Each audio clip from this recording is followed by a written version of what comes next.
Okay, everybody, I'm going to begin. So, hi and welcome. Let's try that again. Hi. There we go. I know that I'm on stage and you're down there. That's because we wanted to make sure there was enough space for everybody, but I'd love this to be as much of a conversation as possible. So my name is Carina Gonzalez. I'm the outreach librarian here at RVCC. I've also taught STDV, and I am the liaison for STDV. So I do a lot with your class.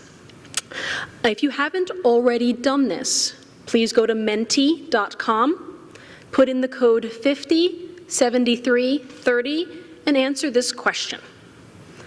I want to know how confident you already feel about finding not just any information, but high quality information for your passion project.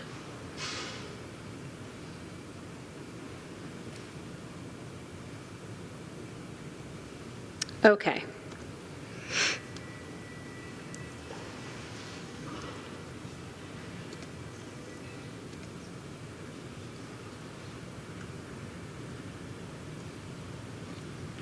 All right, so let's begin.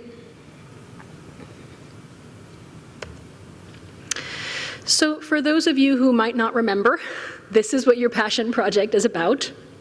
It will allow you to take pride in your collegiate experience while improving your community engagement, enhancing your academic excellence, exploring a future career path, and empowering yourself.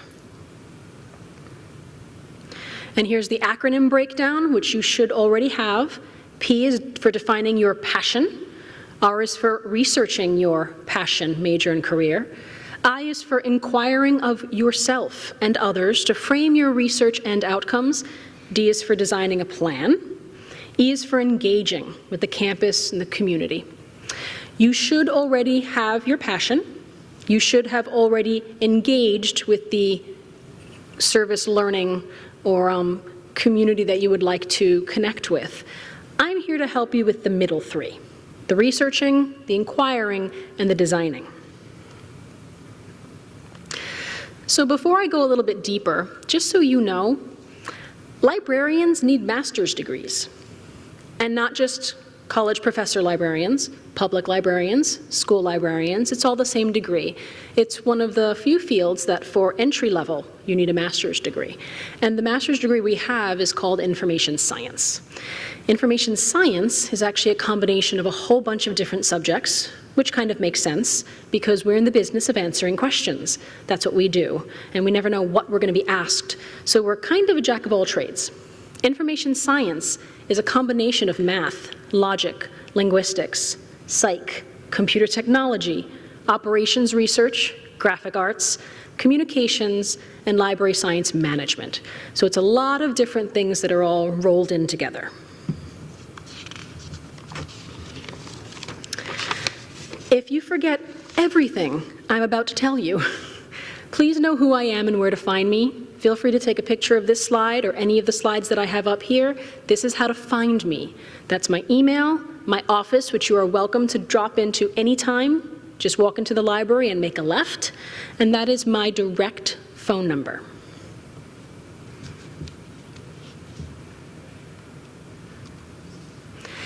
It also doesn't have to be me.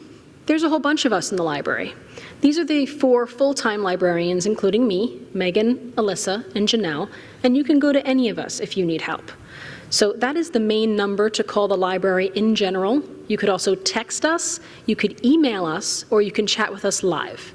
If the library is open, someone is there to answer your question. If the library is not open, then it goes into a ticketing system, and the next person who logs in again in the morning will be there to help you with your questions. I want to go over a couple of definitions before we dive into this, just so we know we're talking about the same thing. So when I talk about a source or a resource, what I mean is anything that can provide info. So Wikipedia is a source. Uncle Bob is a source. Whether or not you trust Uncle Bob is something we're going to have to talk about a little later, but these are sources of information. Then I'm going to talk about databases. When I say database, what I mean is a collection of information that is already organized, searchable, and updated, not to be confused with a search engine. like Google. Google is not a database. Google cannot be cited. You cannot say, I found it on Google. I know you say, I found it on Google.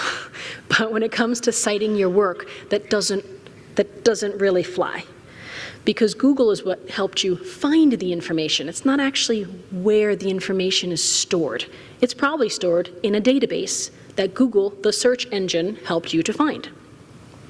And then there's books. When I say book, I don't necessarily just mean a hard copy book. We have 70,000 of those in the library, but we have a lot more than that online. We know that you tend to do your research between 9 p.m. and 2 a.m. the day before a big project is due, and that's all right. So most of our collection is online so that you can access it at home, which is where you really need it. So this is what we are going to go through today. There are 5 different sections. The first one is information sources. I'm going to be telling you not all, but many of the places where you can get information. Part 2 is the research process, what actually goes through your mind psychologically when you are doing research. Part 3 is background information, so the beginning of your research, and then scholarly information, because you have to find scholarly articles for your passion project. So I want you to understand where they are, where to find them, how to read them. And then part 5 is citations. How do you cite all this stuff? So the reason why I have a picture of a matryoshka, a Russian nesting doll, is because information is a lot like this. It's something that is within something else.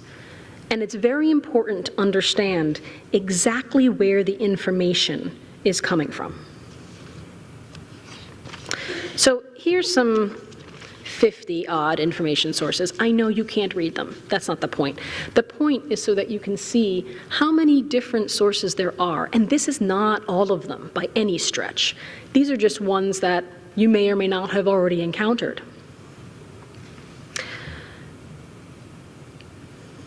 And understanding the relationship between them and how they nest inside of each other can be a little confusing. So here's a real-world example. You ask a friend, hey, I like your jeans. Where can I buy a pair? And your friend says, I got them online. That doesn't help you get the jeans. So then you ask further, well, where online? I don't know, it was a store. Okay, well, what store? I don't know, it was blue. The website was blue. That doesn't help you. You cannot go to Google and say, hi, find me the website that's blue that sells jeans. Not gonna help you. That's where citations come in. If people are going to find where you actually got the information, you need to be able to describe exactly where you got that kind of information. So here's a research version example. So your professor tells you to get an article. She asks where you found it, and you say, the internet, when this is actually the breakdown. You had actually found that article in a magazine, an e-magazine, because it was actually online, inside of a database, a searchable collection of information that is often updated. This database you found through the library website, which happens to be on the internet. So it's a lot more complicated than just, I found it on the internet. Here's another example. That same exact article doesn't just exist online. It also exists in the magazine that is sitting on the shelf in the periodical section of the Evelyn S. Field Library at RVCC. So when you're doing your citations, you need to be able to tell the person that is reading your paper or your presentation or whatever it is that you're choosing to do to express your passion project, you need to be able to tell them exactly where you found it. Here's another example. Maybe you found an article in the chapter of a book which you found on the second floor of the RVCC library. Now these are fairly simple examples, but sometimes it can get really confusing as to what format the information is and where to find it all. So this is important for many reasons, but here are 4 to think about. Like I said, citations. You need to know where this came from, and you want to figure that out as you go. Citations should take minutes, It should not take hours, and it will if you do not write down where you got the information as you went along, because you're going to forget. It's totally normal, and it really works with research today, because you're clicking and you're going here and you're finding different things and you're gathering and you're copying and you're pasting, and then when it's time to do your citations, you don't remember where you got this information from. You don't remember what was your idea, what was someone else's idea, and it can take a long time. This is also important because your professor told you to. It's part of your assignment. It's also important to know where the information came from because of the access. Is this something that's free? Is it something that you can get because you already paid for it with your tuition through the library website? And also, how credible is this information? Is this good information? Is this Uncle Bob, who we do not trust? Is this Wikipedia that might or might not be good? So here's our list of 50 sites again. And we're going to focus on the sources you will most likely use for your passion project. So let's go to each one. We're going to focus on books, databases, encyclopedias, Google, websites, and scholarly journals, because you're going to need that for your project later. So let's start with the book. Now, believe it or not, there will be a quiz. So this is important information in the differences between the information sources. So meet the book. It is available in online and print format. Needs to pass a process to be published. What I mean by that is, while yes, there is self-publishing that is going on, generally for a book to be published, it has to go through a lot of people who said, yes, this is good before it becomes published. And then there's usually another step. So in order for that book to have ended up in the RVCC library, it means that an information scientist has already looked at the book and said that it matches our curriculum. So just by being a book doesn't mean it's perfect for you. But if it's a book that you find in the RVCC library, the chances are very high that it is good quality information that matches your curriculum. So something to think about. But even though you've gone through all this screening, determining the quality of the information is up to you. Not all books are good. And there are definitely biased books out there. So take it with a grain of salt. All right, now let's talk about the online database. I specify online because there are databases that are not online. And there are databases like the contacts in your phone. That is a database. It is information that is collected, that is searchable, and that is updatable. So online databases are obviously available online, but they're not always free. Actually, the vast majority of them are not free because they are filled with the work of experts. And experts are paid for their expert information. And they're not going to give that expert information for free, so they get paid in order to have their information available. You are already paying for it as part of your tuition, so you might as well use it. And we have that expert information in our databases through the library website. Some databases are very general, and they kind of feel like Google. You're going to see any number of topics inside that database. Some of the databases are super duper specific and only deal with a certain career or a certain topic. And just like the books, our databases are hand-selected, just for RVCC students. The encyclopedia. Wikipedia is an encyclopedia. Wikipedia is neither good nor bad. It just is. But it's important to understand how it works. And I'll go into that a little bit more later. But encyclopedias in general are available in online and print format. A lot of libraries don't buy print encyclopedias anymore because by the time they're published, they're outdated. Online encyclopedias can be updated daily. Encyclopedias are not scholarly information. This is not a scholarly article. You cannot get a scholarly article from an encyclopedia. Encyclopedias give you general basic information. They're really great for the beginning of your project, when you just kind of have no clue and are just exploring and seeing how everything works. And since encyclopedias for us are also databases, they are selected by us, just for RVCC students. Okay, so Wikipedia. I'll tell you a little story about Wikipedia. I used to work for the American Boy Choir School. I was on their marketing team. And there were parts of the American Boy Choir's past that they weren't crazy about. So this information was available on Wikipedia, but they didn't want it to be available on Wikipedia. So part of my job every morning was to log onto Wikipedia and delete it.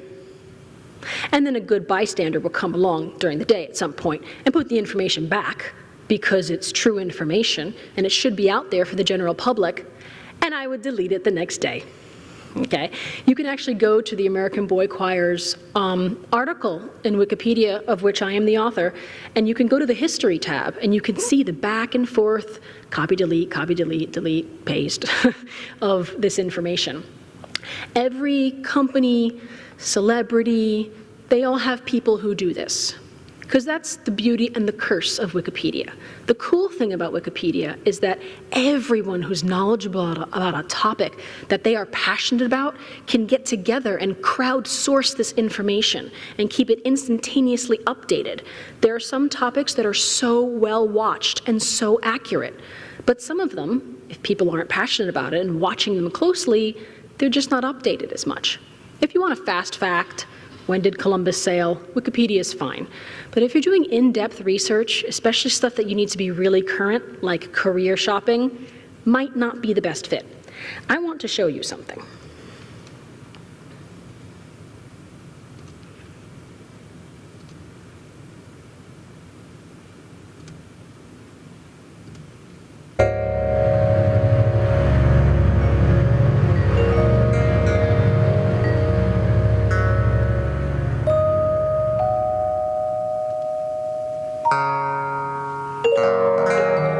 This is Wikipedia Live.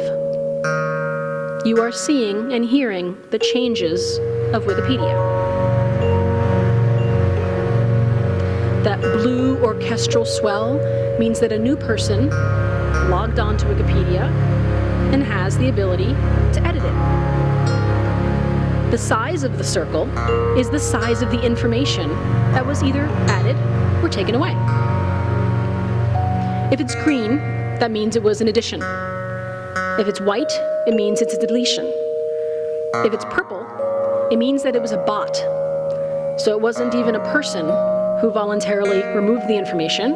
It means it was pre-programmed to be deleted. Now, these bots weren't there when I had to do that job. I had to do it manually. But now they have bots that do it by themselves whenever a certain term comes up that they don't like. This is also wonderful background music if you're studying.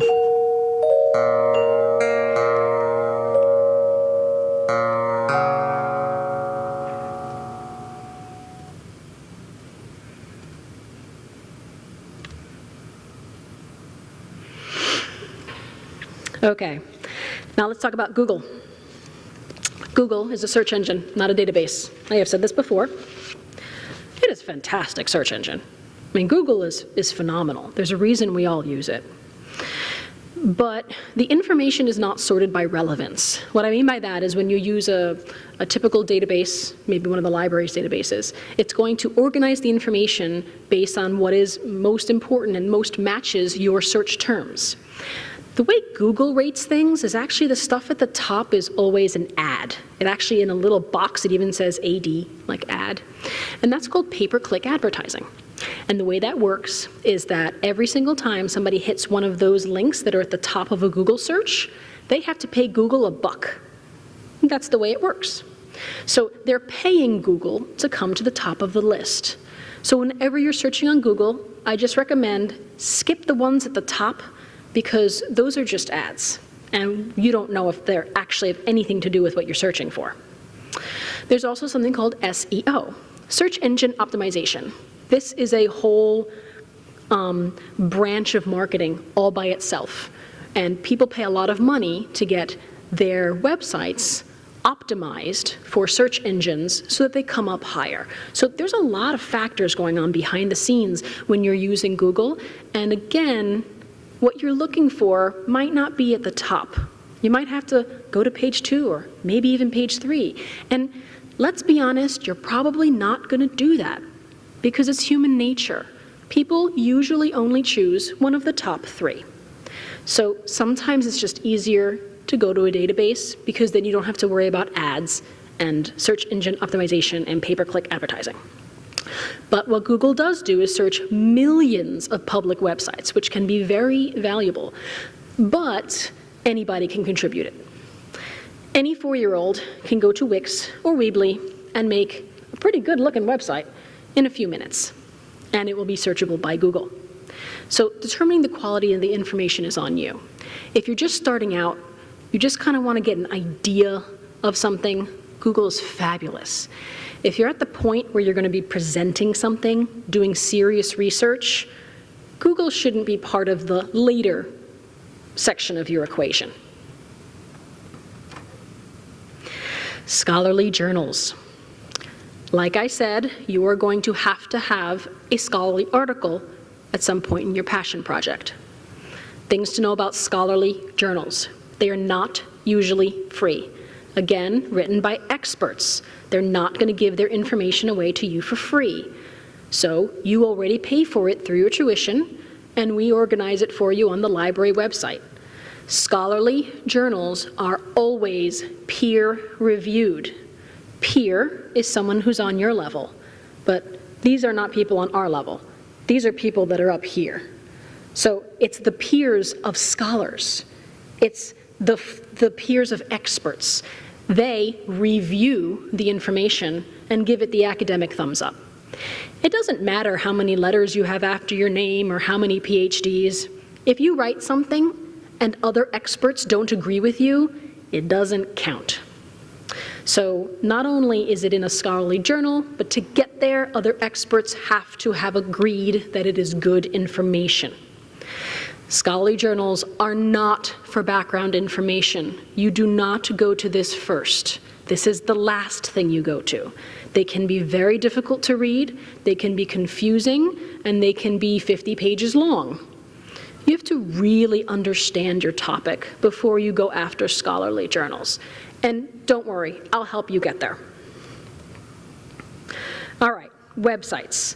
You may have heard that if it is a .edu or a .org, it is better information than if it's a .com or a .net. This is no longer true. There is no absolute guarantee that if it is a .edu or a .org, it is better than anything else. This just means that they signed some papers and jumped through some hoops in order to get that end to their website.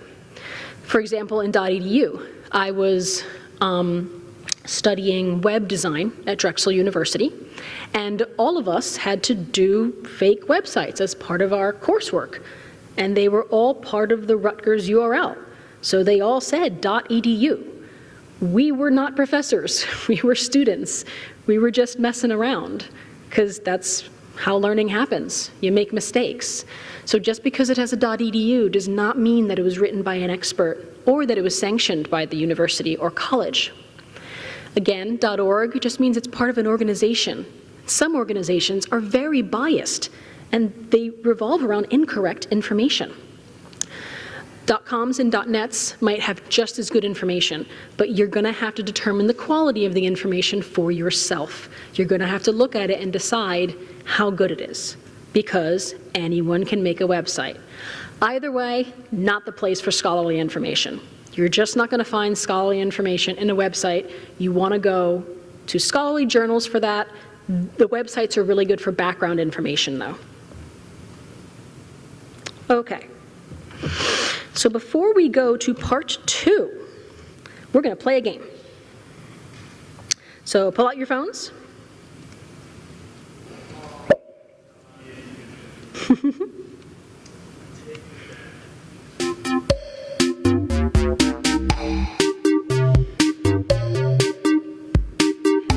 If you've never done this before, go to kahoot.it.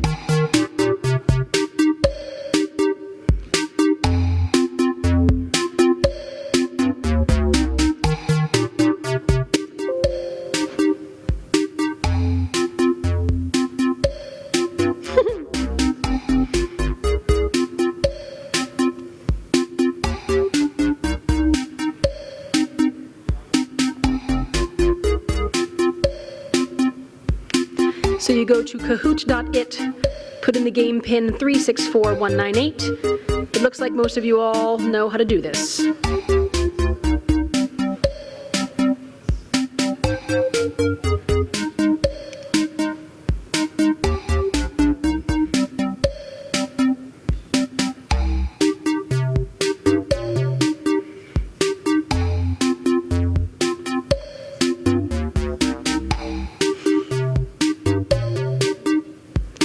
Bad chicken, really?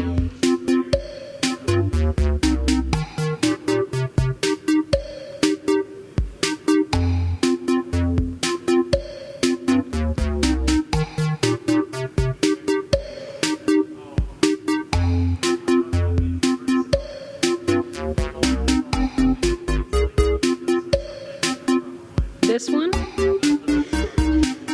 Race car. Oh, this one?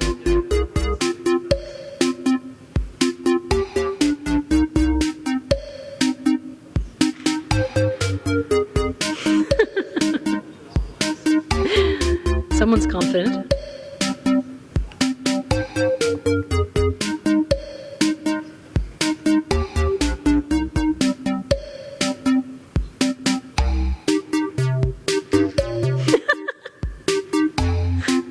Oh my.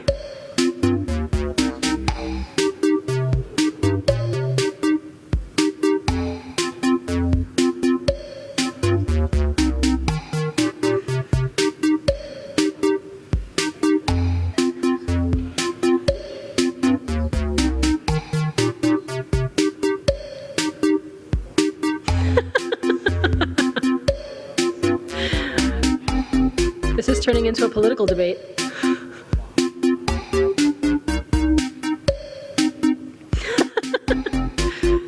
I concur. Vote today. Ooh.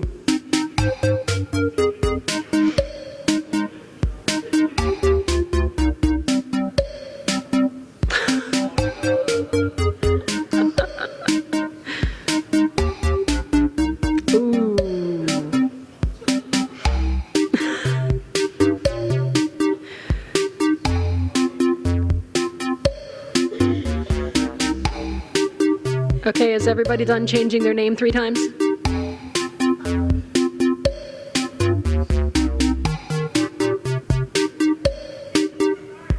Yeah, I agree. All right, we're gonna start, okay? 3, 2, 1. 5 questions. The statement is, I am available in print and online. What am I?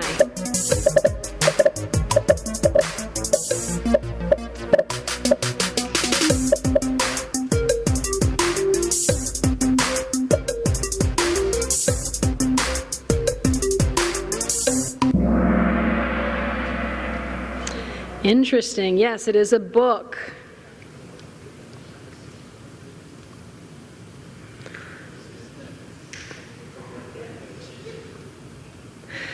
Question 2 of 5. I have scholarly information. What am I?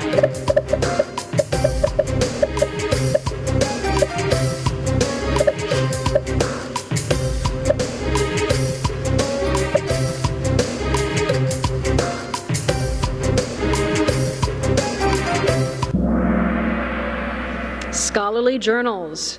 New York Times Magazine does not have scholarly information. It has good information, but it's not scholarly.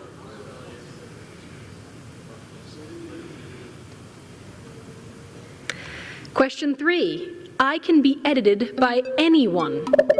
What am I?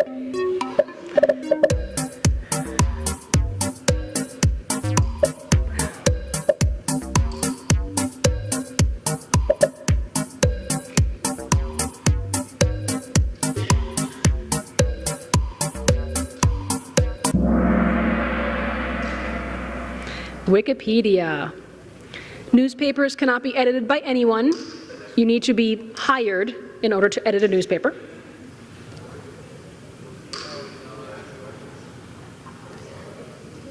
Question 4, I am more likely to have high quality information.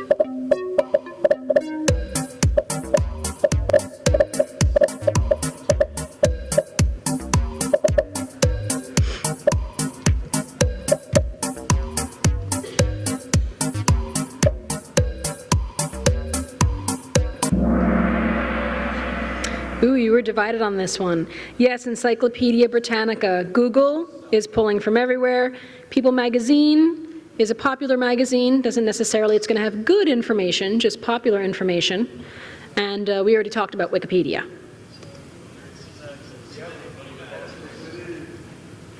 All right, and the last question. I am frequently updated by experts. What am I?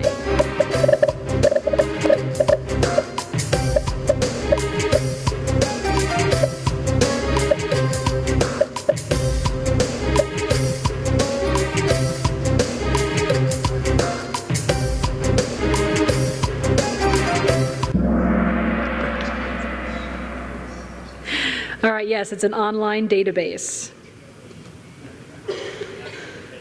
All right, so Alejandro is our winner. Congratulations. I have no prize for you. Come to the library, I'll give you a high five.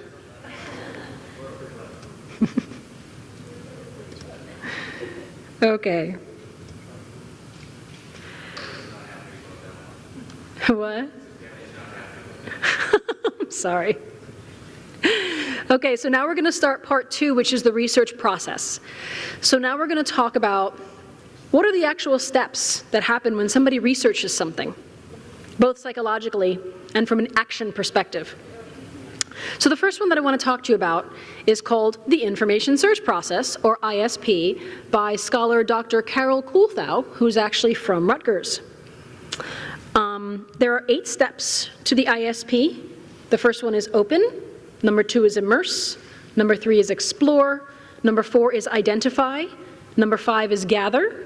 Number 6 is create. Number 7 is share.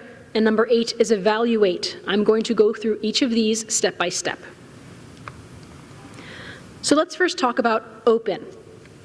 Open is the first step of the information search process. And the emoji in the corner is how people generally feel at this step. They're kind of okay. They just got an assignment. They haven't really dug into it yet. So everything's all right. Most of you should have done this step already. You have read and understood the assignment. You got organized. You know when it's due. You established what you already know. Maybe you're hopefully getting a little excited and curious about your passion. And hopefully you are accepting your emotions of doubt and uncertainty. They are totally normal. No one goes into research feeling like, I got this. The second step of the information search process is immersion. This is where you build that background knowledge and where you might start feeling a little confused. This is where you're thinking, this is where you might feel a little bit lost, but this is where you're connecting with the information. You're discovering interesting ideas about your passion, your major, your career. This is where you want to browse books, databases. This is a good place where you go to Google, where you go to Wikipedia, where you kind of just see what's out there and acquaint yourself with your topic and write down lots and lots of facts. Then we get to explore. This is where people start to panic, and it is okay. This is when you have to start getting ready to commit. You have to decide for sure what you want your topic to be and go for it. So this is a good place to try something on for size. This is where you say, okay, I think I want to be a nurse. I think it's nursing. Let's learn more about nursing. And then you maybe learn a little bit and you're like, nah. I think I want to be an engineer. Let's try engineering. And then you try that on for size, okay? Because the fourth step is identify. And usually people feel a big relief when they hit here. They can exhale. They can see that they've made a direction. They're going to go that direction.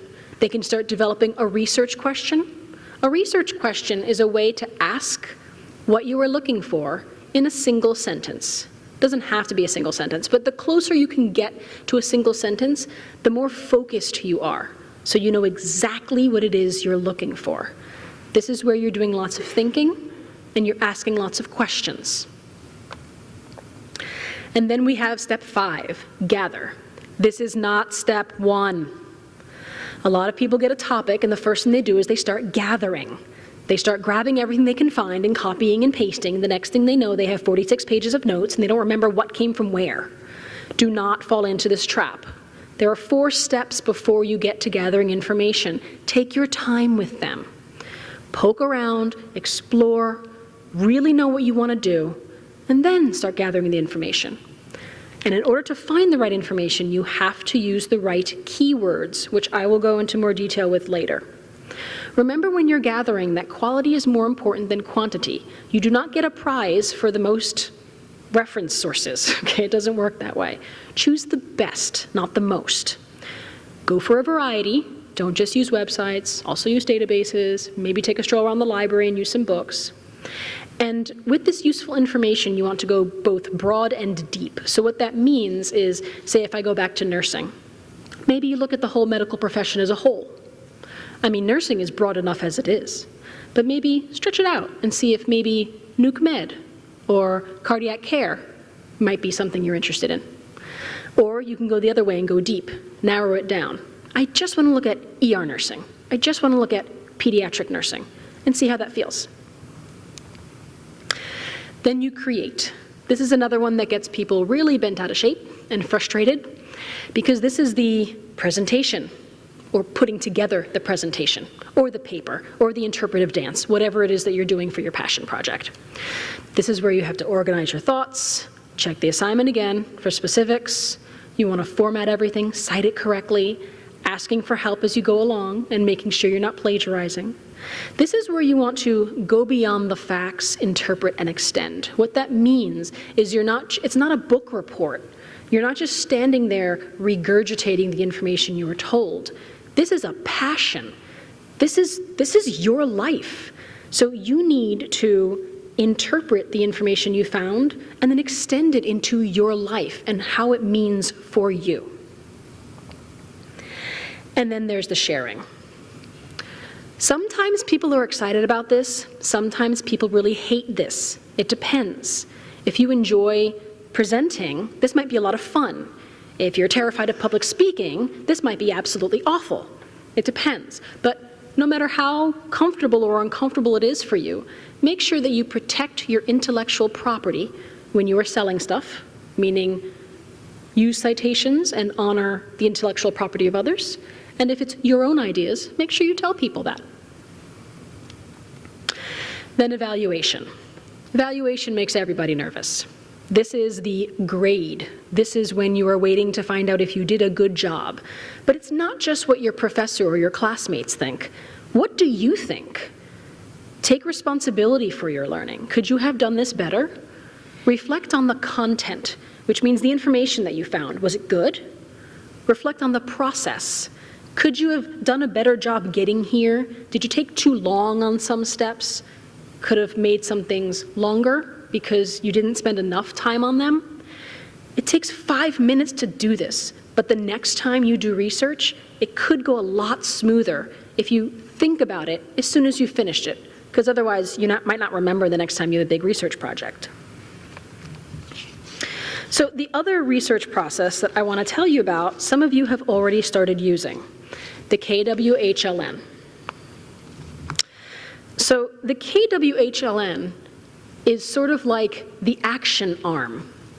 The ISP is psychologically what's happening. The KWHLN is what you're actually doing. So the K stands for know. What do you know about your passion, your major, your career, your profession? Broadly, as a course of study. What do you want to know about your passion, your major, your career? If you haven't already, you will be filling out a KWHLN chart at some point in this project, and it's really going to help you focus what information it is you're looking for. The H stands for how. How will you learn your passion, your major, or your career? And hopefully I'm going to help you with that today. The L is for learn. What did I learn about my passion, major, or career? And the N is for now what. So you did all this knowing and learning. what are you going to do with it for your passion, major, and career? So what we're going to do now is we're going to put the two together. We're going to put the information search process, which is the psychological journey, and then combine it with the KWHLN, which is what you're actually doing, and it looks something like this. So during your know step, where you're writing down what you already know about the project, you're also opening and immersing. So you're going deeper in, and that's where you can feel, okay, and then a little confused. Then, what do you want to know? You're exploring, and you're committing to something. And you might feel a little panic, and then a little confidence. Then, how are you going to find this information? That's the gathering. Again, not the first step. That's somewhere in the middle. This is usually the more fun part. Then, what did you learn? That's your presentation. And then now what? Sharing it and evaluating it. The pink sloppy squiggle in the middle that I drew freehand shows that there is an up and down relationship with your emotions psychologically with research. It's called research for a reason, because you're doing it over and over and over again. You might be exploring and then have to go back to immersing. You might have started gathering and realizing that this is so not for you, and you want to go back to identifying. That is totally normal, and you need to give yourself the time to make those natural mistakes. They're not even mistakes, really. It's just part of the research process. You need to give yourself time to just browse and sift through everything. So now we're going to talk about part 3, which is background information. Before you start really researching, you need to research the research, which sounds kind of confusing. So let's reverse engineer this a bit. So most of what we've done so far is theoretical.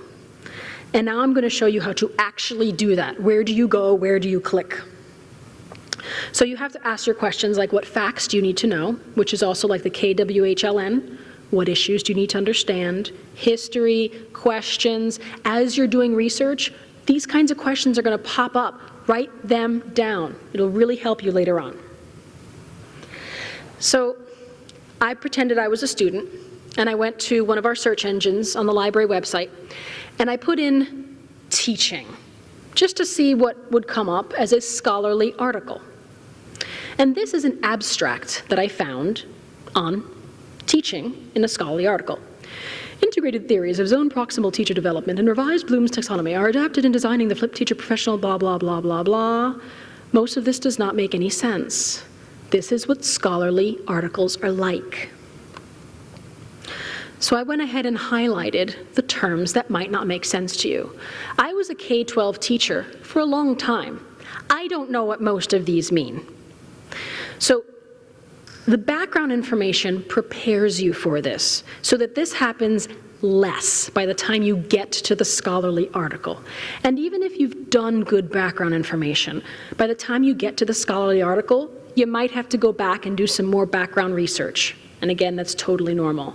But for this particular article, you're going to have to understand what zone proximal teacher development is, what Bloom's taxonomy is, what flipped teaching is, and what the train to learn stages are. Scholarly articles can be really confusing. So remember before I told you that keywords are super important? The reason for this is because think of it like the language of search engines. You're going to have to use a search engine to do part of your research. Even if you're using a book, you need a search engine to find the book. And you need to learn how to talk to that search engine. So again, I pretended I was a student, and I did a search through our big search engine called RV1 Search, and I just typed in teaching, and I got 8 million results. That is way too much. We both already talked about the fact that you're probably not going to look past the first 3, okay? There's no way you're going to get to millions. So there are things that you can do to narrow this down so you don't get 8 million. So I used some different terms, and I got it down to 15,000. Frankly, that's still too much. You want to shoot for hundreds, not thousands. But I want to show you how I got from 8 million to 15,000. This is what I did with my search terms. So first I put in teach with an asterisk. The reason is because if I type in teaching, the word teach or teachers, not going to show up because you specifically typed in teaching, and that's all the search engine knows how to do. It knows how to search for what you typed.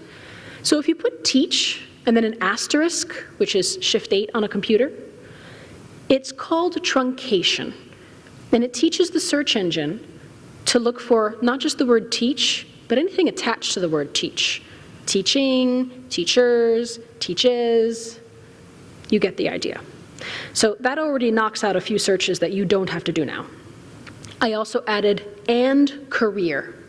So this tells the search engine, don't give me the word teach unless the word career is also in the same article. And then I put and New Jersey, because what I'm trying to find out is the teaching outlook for the career of teaching in New Jersey. But you gotta put it in quotes. And the reason you have to put it in quotes is because if I just put new and Jersey, it's just gonna look for the word new and the word Jersey not necessarily having anything to do with each other. So if you put it in quotes, you're telling the search engine, only give me articles that have the word Jersey if the word new is right in front of it. Oh, and also if career and teach something and Outlook are in it at the same time. So that greatly reduces the number of returns you get. Keyword generation is super important. When you get to your English classes, we're going to teach you more in depth about how to really generate the right keywords for your projects, for whatever research project it is. If you get stuck, ask a librarian. We're used to doing this all the time. We use our databases and search engines every day, so we understand the terms that are most commonly used. So where do you find this background information? Here are some common ones. Some of you might have already used them. Some of your professors may have already shown you them. Google Career Coach, which you can access on the RVCC website, the Occupational Outlook Handbook, ONET Online, and then two you might not have heard of, CQ Researcher, and Ferguson's Career Guidance Center. These are databases. Databases that you can find through the library website. So now I'm going to take you there, and I'm going to show you these databases and how to use them.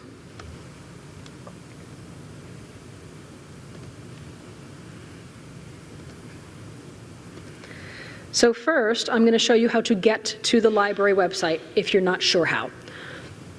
Hopefully you know how to get to the RVCC site, raritanval.edu. If you scroll down,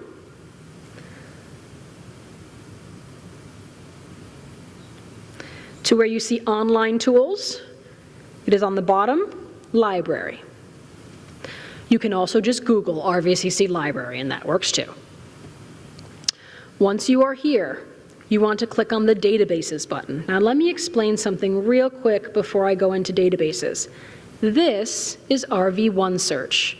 RV1 Search is a search engine, not a database. It searches all this, all this, all this, and all this.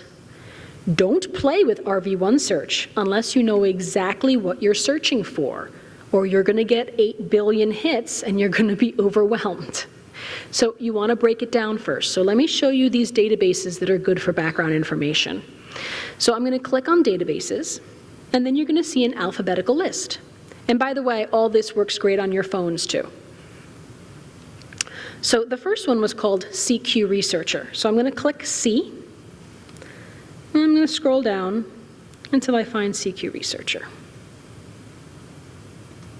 Once I click this, I am leaving the library's website and going into a database that is not free and available to the public. I've already been here, and this is my computer, so it recognized that. But if you've never been here before, it's going to ask you for your G number and password, whether you're on campus or off. So CQ Researcher is an encyclopedia. It has encyclopedic information and has good general information, but it's about topics. So let me say nursing. The cool thing is that it's not just going to tell you, this is nursing. It's going to tell you issues about nursing. that are currently popular and important. So for example, nursing shortage, loneliness and social isolation. What does that have to do with nursing?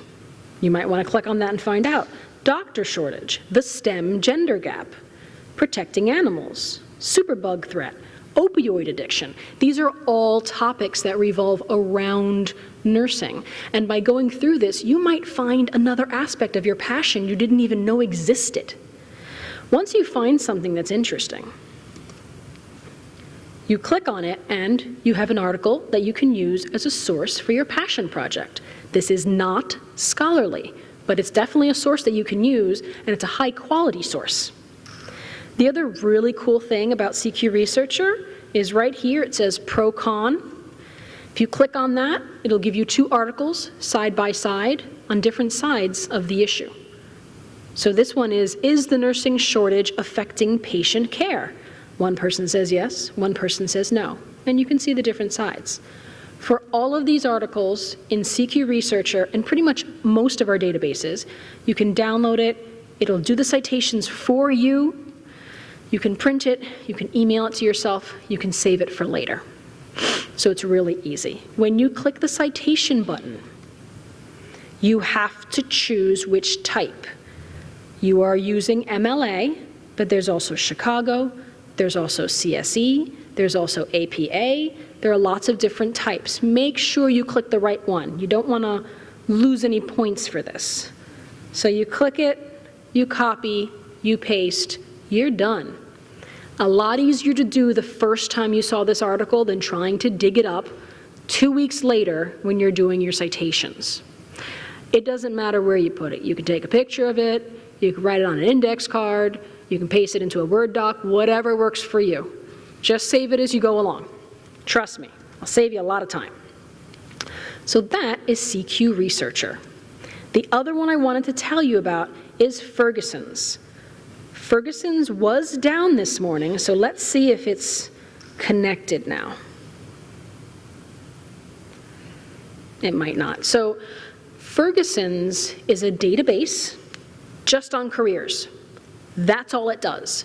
You can go into Ferguson's and say, okay, I want to be a police officer, but what is the difference in salary on the East Coast versus the West Coast?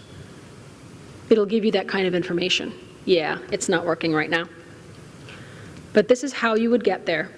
It is an absolutely fantastic database, just happens to be down right now, but this is one you definitely want to hit when you are researching your careers. Not scholarly information. Good information, high quality information, not scholarly. There's a difference.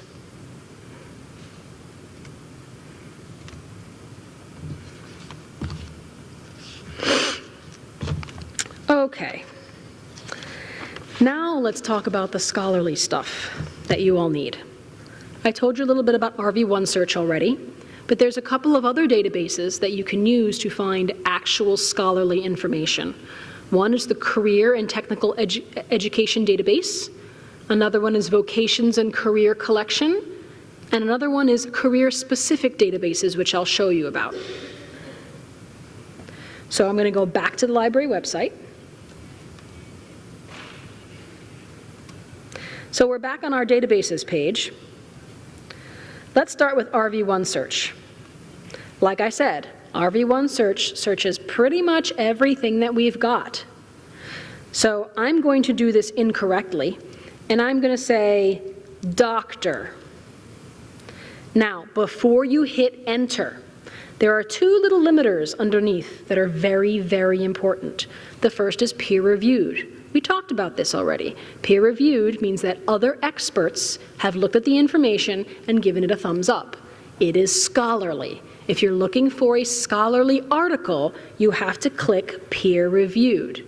If you don't click it, you might still find some fantastic information, background information, stuff that you need to get your presentation going, but it wouldn't be considered scholarly. The other one is full text. When you click this, it means that you get the whole article. You might be wondering, why would I ever not want the whole article? Because we have a program called Interlibrary Loan.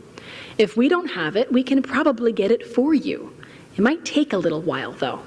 So if you're doing something months in advance, don't worry about clicking that, find whatever works for you, and then ask us to get it if we don't have it.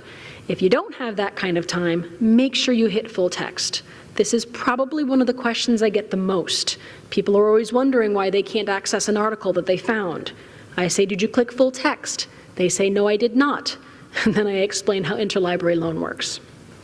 So I'm looking for scholarly articles that I can print today. So I've clicked peer-reviewed and I've clicked full text. Let's see what we get.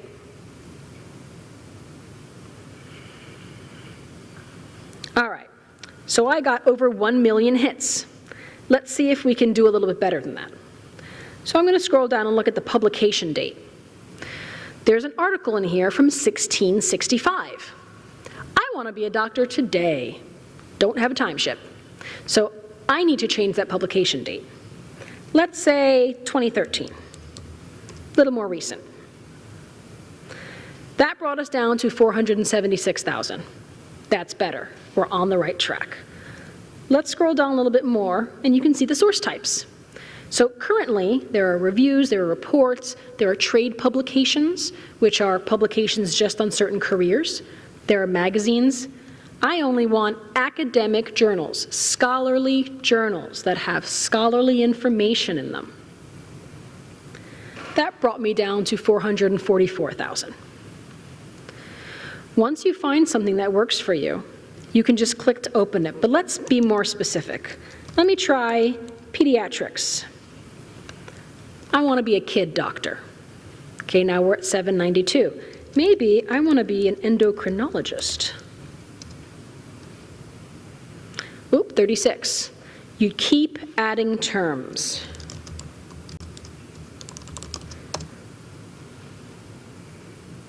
Until you get closer to what it is you're looking for.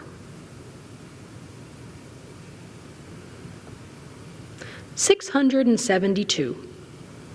Extemporaneous formulations of metformin for pediatric endocrinology.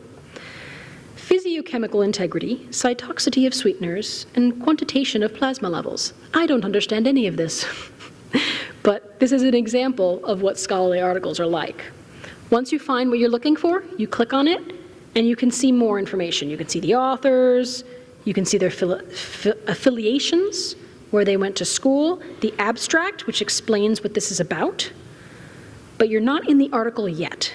You have to click over here. It might say full text from Science Direct. It might say full text Finder. It might say full text from Elsevier. There are different ones because this is a search engine, not a database. It is connecting you to all the databases we have. So if I click this, that will take me to the full article.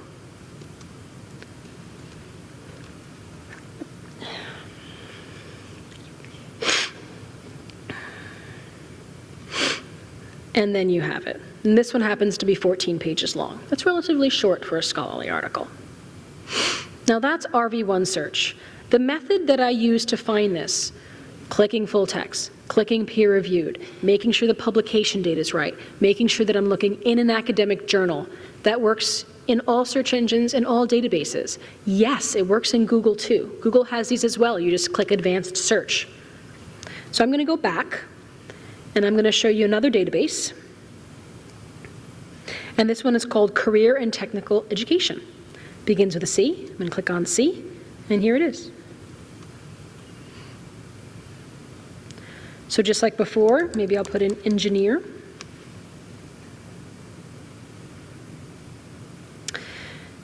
And I got 2 million results. But I did not click full text or peer reviewed. So some of these we don't have. So if I click full text, that took 1 million off right off the top. If I click peer reviewed, because it needs to be a scholarly article, we're down to 12,000. You can waste a lot of time sifting through articles that are not the right fit for you because you didn't use the right keywords and you didn't use the right limiters. So if I put in "and New Jersey" as an example, now we're down to 49. That's much better. Renewable energy for high-performance buildings in New Jersey. Okay, that might be a good fit for me. Another one is vocations and career collection. Starts with a V. Here it is, a database that just deals with vocations and careers. And it works the exact same way. You put in teaching, make sure I click full text, make sure I click peer reviewed. They all look a little bit different, but they all have the same abilities. You can change your search terms, you can limit it more by publication, by specific subjects, you can download the articles, save them for later, etc. Some of the databases are career specific. So if you see this drop down where it says all subjects, you can choose careers, and it'll show you all of our databases that are specifically for not just all careers. The ones I showed you are for all careers, but they're ones for specific careers, like Backstage, which deals with anything theatrical. If you want to be a lighting tech, Backstage. If you want to be a performer on stage, this gives you all the information you need to know about theatrical jobs. Chilton Library is actually all automotive. Anything dealing with the automotive industry would be in the Chilton Library. The Chronicle of Higher Education. Do you want to be a professor? This might be a place to look. Computer Database. This is for IT technology. Greener. This would be for environmentalism. Military and Intelligence. Small Business. There's kind of a database for everything. It takes a second to look through, but once you find the database that matches your topic, it can really be worth it and save you a lot of time. Now, once you find this scholarly article of your dreams, what do you do with it? You do not read it cover to cover like a book. This is a reference item. First thing you want to do is read the title. Is this what you're looking for? Does it make sense? Next thing is read the abstract. The abstract is a little summary paragraph inside that tells you in general what it's about. That might be all you need to read. You might read the abstract and it doesn't match the findings you're looking for. It argues for the wrong side. It's not quite what you were looking for. Most of the time, you're not going to go past that. If the abstract seems to match what you're looking for, then just jump all the way to the end and read the conclusion. It's the last few paragraphs of the thing. And it'll give you more information about what they found, what they were trying to prove, what the purpose of the study was. Then if that still works for you, scan the headings. Just sort of see in the middle what it is they're talking about and how they organized the paper. Then look at the title again. Look at the authors and see if they're matching the expertise of what it is you're looking for. I once found an article on child psychology that was written by a dentist. Might be a very good dentist, but not an expert on child psychology. Then look at the references. You want to look at the references for a few reasons. You want to see how up-to-date it is. You also want to see it to steal the information. Maybe this article doesn't work for you, but one of the references might, and you can use that and move backwards and use their citations to get more information. Then, maybe, read the rest of it. So numbers 1 through 5, I mean, the references can be several pages long, but the rest of it, we're talking maybe half a page of information. Number 6, introduction, methods, results, discussion, that could be 50 pages right there. Okay. So you don't have to go towards that. So do not avoid a scholarly article just because it's long. I've had a lot of students do that. They come to the library, they say, hi, I need a scholarly article. I find them one, they say, no, that's 57 pages, I pass. You don't have to read the whole thing. Just find the one that's a good fit for you. Citations. I'm going to go back to the library website, library.raritanval.edu, and I'm going to show you where to find the information. I'm not going to teach it to you because citations are the kind of thing that don't really stick in your brain until you actually have to do it. But if you're on the library's main site, you scroll down under Find, and you click Works Cited Help. This brings you to a section of the library website that is nothing but citations. That's all it does. And it's broken down to the kinds of citations on the side. You're going to want to click MLA. Once you are there, it gives you the basics of MLA, resources that you can go to for MLA 8th edition, as well as videos on how to use EasyBib, for example, to do your citations for you, how to format your paper in MLA, And also, how to do that darn hanging indent. That's the one where the first line is longer than the other lines and they're all supposed to line up, and sometimes you're there fighting with Word for 45 minutes. It takes seconds if you know how to do it right. And this video was actually made by one of our own librarians. So it's quick and easy. Another thing I highly recommend you check out, here under Resources for MLA 8th edition, click on the Purdue OWL. This is my favorite resource for citations. And if you scroll down a little bit, one of the choices is for MLA sample paper. This is gold. You go to the sample paper, and it literally pulls up a complete sample MLA paper with the explanations of how to cite everything in the margins.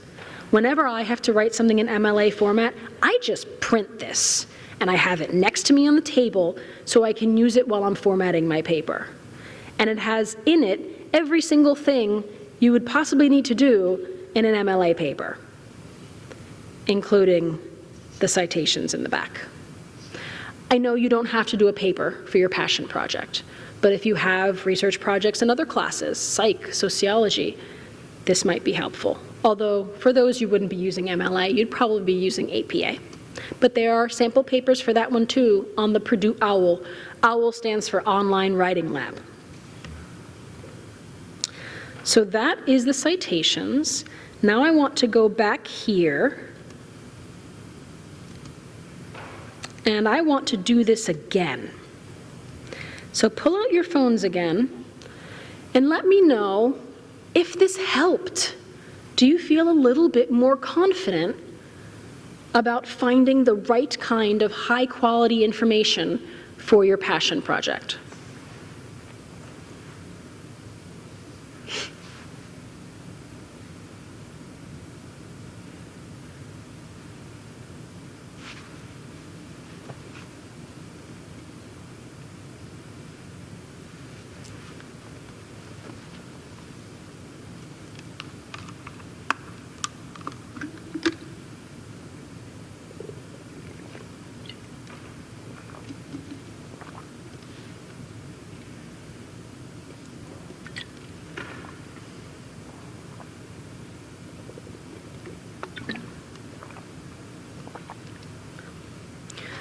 Research can be very difficult to teach when it's theoretical. It works a lot better if it's your specific research topic assignment. So next week or the week after, I'm going to be meeting with every single one of your classes, and I'm going to be there to help you one-on-one with your research topics. So if you don't feel totally confident, that is okay. We're gonna keep working on this so that you find what you need.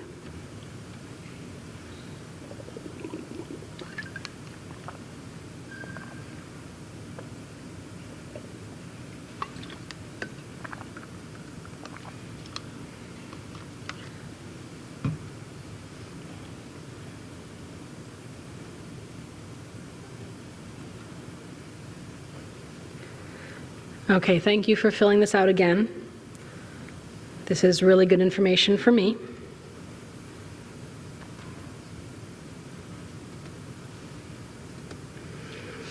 All right. So this is everything that I wanted to show you. Here is my contact information if you need me. Thank you so much for being here, and good luck on your passion projects.